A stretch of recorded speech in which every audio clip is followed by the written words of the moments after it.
আচ্ছা, জীবনে কখনো কোনো মৃত ব্যক্তিকে গোসল করিয়েছেন?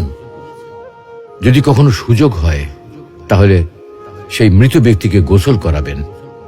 তখন খুব কাছ থেকে দেখবেন মৃত মানুষের দেহটা কতটা অসহায় লাগে, মৃত্যুর পরে মানুষের দেহ কতটা ভয়ের কারণ হয়ে দাঁড়ায়। সুযোগ পেলে রাতে লাশটা পাহারা দেবেন, তখন বুঝতে পারবেন প্রিয় মানুষটার লাশ রাতের বেলায় আপনার কাছে কতটা অদ্ভুত লাগে, কতটা ভয়ের কারণ হয়ে ওঠে, কতটা আতঙ্কের কারণ হয়ে যায়।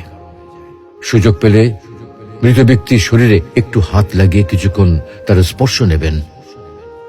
আপনি তখন উপলব্ধির সুযোগ পাবেন এই পৃথিবীতে বিশাল প্রভাব প্রতিপত্তি মৃত্যুর পরে কতটা নির্যাতনের রূপ নেয়। সুযোগ পেলে আপনজনদের লাশ কবরে নামাবেন খুব আগ্রহ নিয়ে। শেষবারের মতো মৃতদেহের মুখটি একবার দেখার চেষ্টা করবেন এবং বারবার উপলব্ধি করার চেষ্টা করবেন এই মৃতদের সাথে অনন্তকালের যাত্রার পথে এটাই আপনার জীবনের শেষ দেখা। সুযোগ পেলে মাঝে মধ্যে কবরস্থানে গিয়ে নীরবে কিছুক্ষণ দাঁড়াবেন। এরপর মনে মনে চিন্তা করবেন জীবনের লাভ ক্ষতির হিসাব। এই মৃত মানুষগুলো এই পৃথিবীতে কি করে গেছেন, কাদের রেখে গেছেন। যাদের রেখে গেছেন তারা কি কখনো এই মৃত মানুষগুলোকে স্মরণ করার জন্য কবরস্থানের আশেপাশে একটি বারের জনকে দেখতে আসে?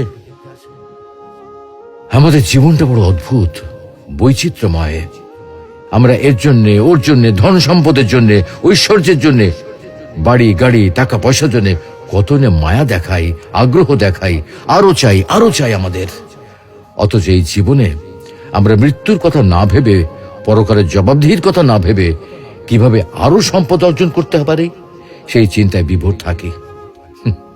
হায় রে জীবন, এখনো সময় আছে, ফিরে আসুন মহান রবের দিকে।